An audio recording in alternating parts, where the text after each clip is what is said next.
আমাকে ওই আজকে কি বলছে, কয় আমি নাকি পালিয়ে গেছি, মাজারে আক্রমণ হচ্ছে, কোনো ধরনের প্রোটেকশন নাই, বিভিন্ন খানকায় আগুন ধরিয়ে দেওয়া হচ্ছে, কোনো ধরনের প্রোটেকশন নাই, প্রাতিষ্ঠানিকভাবে সুন্নিদের প্রতিষ্ঠানকে দখল করার তাণ্ডব লীলা চলছে, প্রশাসনের কোনো নজরদারি নাই। শুধুমাত্র তাই নয়, আবার আমাদের মসজিদের ইমামগুলোকে খটিয়ে সেখানে দখলদারিত্ব চলছে, কোনো ধরনের প্রোটেকশন নাই। প্রত্যেকটা বিষয়ের ক্ষেত্রে যখন সুন্নিরা রুখে দাঁড়িয়েছে, তারা যখন পালিয়ে গিয়েছে, এক শ্রেণীর মানুষ এখন আমাদেরকে হামলা মামলার মাধ্যমে ব্যক্তিগত অ্যাটাক শুরু করেছে। কথা বলেন ঠিক কিনা? এই বাংলাদেশে ধর্মের কথাগুলো বলতে গেলে কোনো অনুমতির প্রয়োজন নাই। এরপর আমরা সম্মান করে প্রশাসনের কাছে যাওয়া হলে একমাত্র দেখা যায় আহলুস সুন্নাত ওয়াল জামাতের বিরুদ্ধেই যত ধরনের আইন কানুন, আর অন্য কাহার ব্যাপারে দেখি না। সবাই স্বাধীনভাবে যার যার কাজ করতেছে, রাজনীতির কাজ করতেছে, ধর্মের কাজ করতেছে, কোনো বাধা নাই। আর আমাদের আহলুস সুন্নাত ওয়াল জামাতের রাজনৈতিক কাজেরও প্রতিবন্ধকতা সৃষ্টি করছে, আহলুস সুন্নাত ওয়াল জামাতের কাজেরও প্রতিবন্ধকতা সৃষ্টি করছে। আমি বাংলাদেশের নাগরিক হিসাবে এই কথা বলা কি আমার অন্যায়?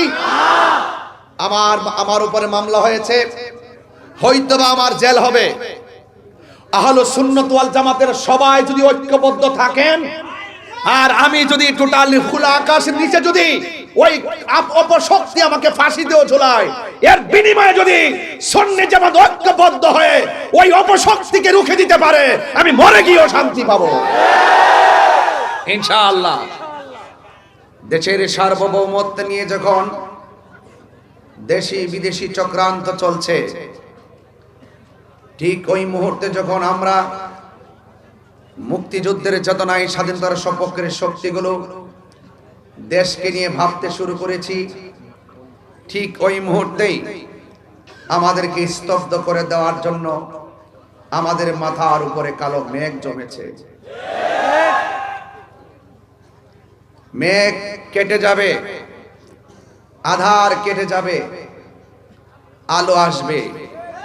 কথা বলেন ঠিক কিনা? আমি প্রথমেই এই দেশকে স্বাধীন করতে গিয়ে 9 মাস রক্তক্ষয়ী সংগ্রামের মাধ্যমে যারা এই দেশকে শহীদ করে, এই দেশকে স্বাধীন করে যারা শহীদ হয়েছেন, আমি তাদের জন্য আল্লাহর কাছে দোয়া করি, আল্লাহ যেন তাদের প্রত্যেককে জান্নাতুল ফিরদৌসের আলা মাকাম দান করে।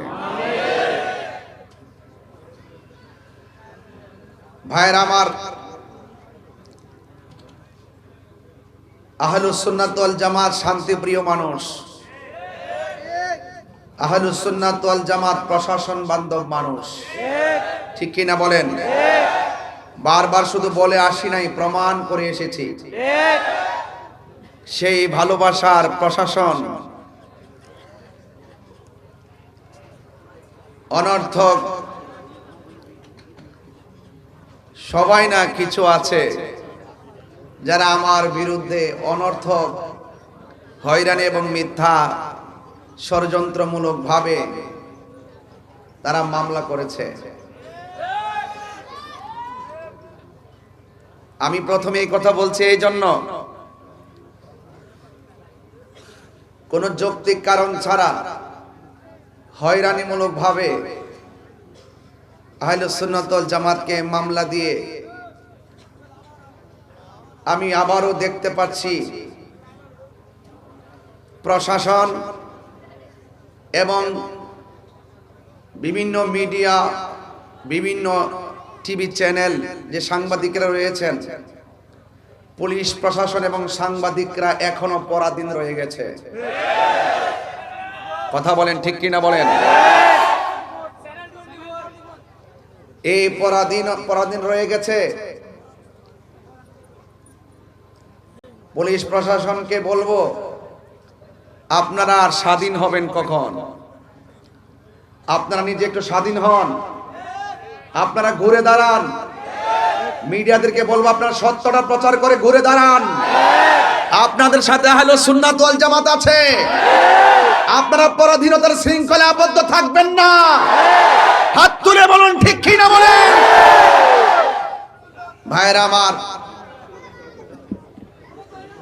আমি মনে করি এই বাংলাদেশে ধর্মের কথাগুলো বলতে গেলে কোনো অনুমতির প্রয়োজন নাই।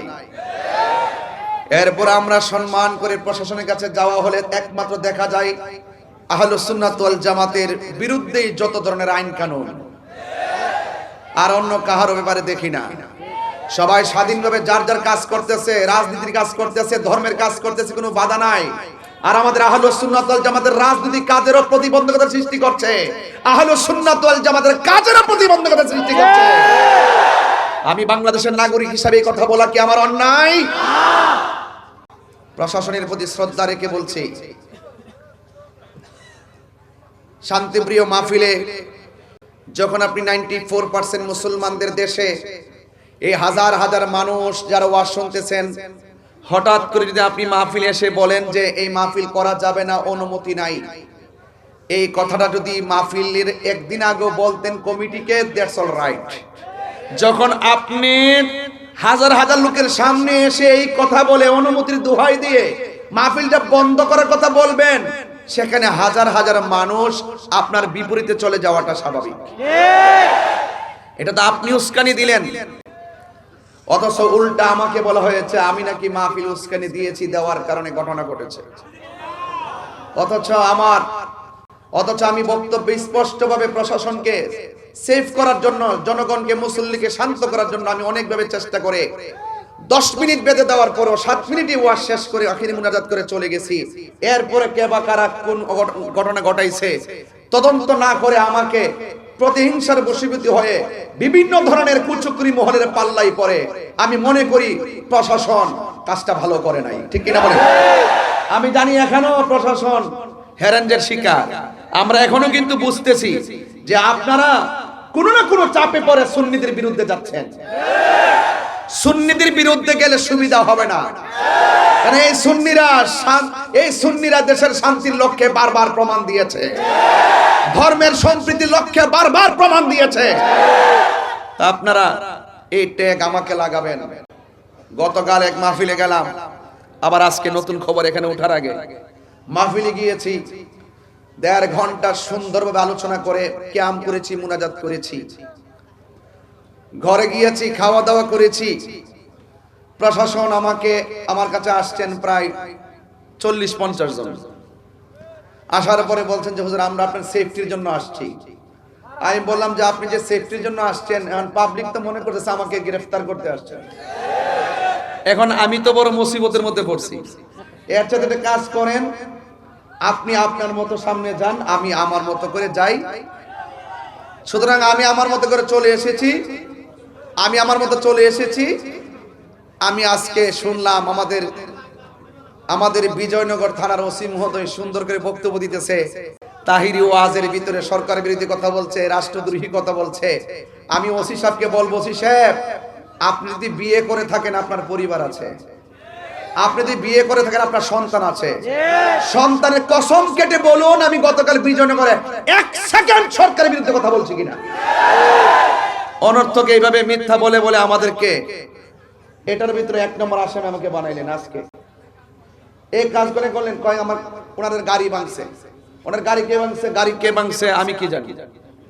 আমি একবার বলছি যে হাজার হাজার লোকের মাঝে যখন আপনি এসে বাধা দিবেন বা সন্দেহ তৈরি করবেন, এখানে অনেক ধরনের কাজ হয়ে যেতে পারে।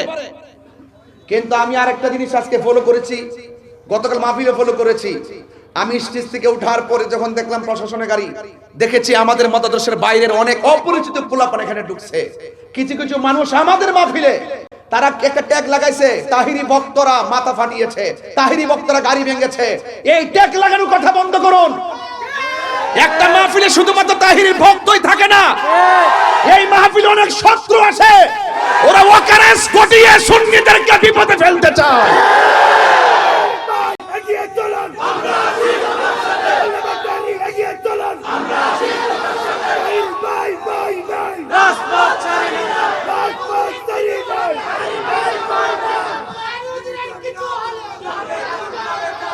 আমি কিন্তু কিছুই বলি নাই, কিছুই করি নাই।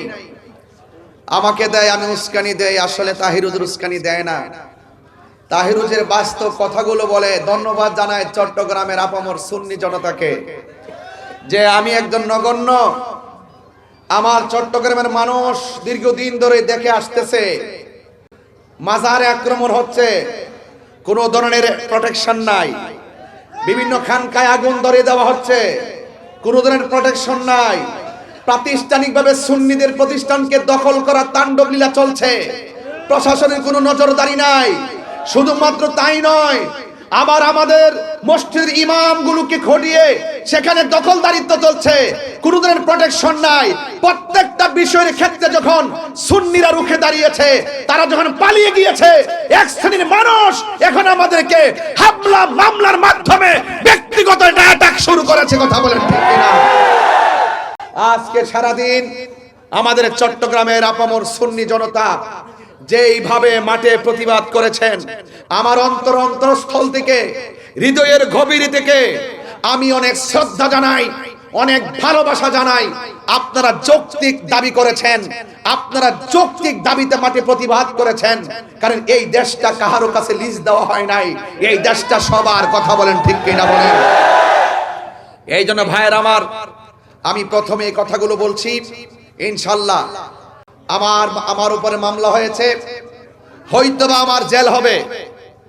আহলে সুন্নাত ওয়াল জামাতের সবাই যদি ঐক্যবদ্ধ থাকেন, আর আমি যদি টোটালি খোলা আকাশের নিচে যদি ওই অপশক্তি আমাকে ফাঁসিতেও ঝুলায়, এর বিনিময়ে যদি সুন্নি জামাত ঐক্যবদ্ধ হয়ে ওই অপশক্তিকে রুখে দিতে পারে, আমি মরে গিয়েও শান্তি পাবো ইনশাআল্লাহ।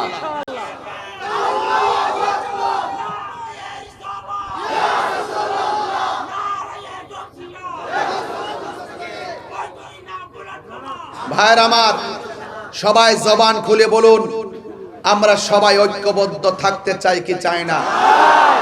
ইনশাআল্লাহ, ইনশাআল্লাহ আপনারা সবাই ঐক্যবদ্ধ থাকবেন। মিথ্যার পরাজয় নিশ্চিত। কথা কোন ঠিক কিনা? সত্যের বিজয় সেটাও নিশ্চিত। যা আল হক ওয়া সাহাকাল বাতিল ইন্নাল বাতিলা কানা সাহুকা। সত্য সমাগত, আপনারা চিন্তিত হবেন না। ওয়ালা তাহিনু ওয়ালা তাহজানু ওয়া আনতুমুল আ'লাউনা ইন কুনতুম মুমিনিন। নিরাশ হয় না, হতাশ হয় না, বিজয় তোমারই হবে যদি তুমি মুমিন হতে পারো। কথা বলেন ঠিক কিনা? আরো বড় করে বলেন ঠিক কিনা বলেন? আমাকে ওই আজকে কি বলছে, কয় আমি নাকি পালিয়ে গেছি। আমাকে আমার ডান দিক দিয়ে পুলিশ প্রশাসন ব্যারিকেড দিয়েছে, বাম দিক দিয়ে ব্যারিকেড দিয়েছে, সবাই আসছে আমাকে মানে আমাকে এখানে হয়তো নিতে আসছে, ধরতে আসছে, গ্রেফতার যাই করতে আসছে। এখন পরের দিন আমার চট্টগ্রাম মাহফিল, আমি কি সারা রাত সেখানে পড়ে থাকতে পারবো?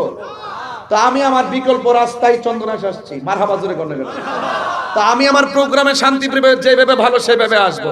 কথা বলেন ঠিক কিনা? আমি অনুরোধ করব অনর্থক এই শান্তিপ্রিয়, ঘুমন্ত, অত্যন্ত শান্তিপ্রিয় সুন্নি জনতাকে ডিস্টার্ব করবেন না। আপনারা আপনাদের মতো থাকুন, আমাদেরকে আমাদের মতো থাকতে দিন। আপনারা শান্তিতে থাকুন, আমাদেরকে শান্তিতে থাকতে দিন। আমি প্রশাসনের বিরুদ্ধে নয়, আমি জানি প্রশাসনকে একটা মহল সর্বোচ্চ চাপ প্রয়োগ করে আমাকে মামলার আসামি করা হয়েছে। আপনারা সেই পরাধীনতা থেকে বেড়ে যদি না আসেন, তাহলে আপনারা দেখেছেন তো দিন শেষে কিন্তু এভাবে যদি চলতে থাকেন, তাহলে একদিন দেখবেন আপনাদের বিরুদ্ধে বহুত লোক বিভিন্ন প্রতিশোধের স্প্রে হাই মেতে উঠবে। আমরা আপনাদেরকে সেভ করতে চাই, আমরা আপনাদেরকে সহযোগিতা করতে চাই। সুন্নিদেরকে আপনাদের পাশে রাখেন, বাংলাদেশ পাল্টে দেব। কথা বলেন ঠিক কিনা? সুন্নিদেরকে প্রশাসনের পাশে রাখেন।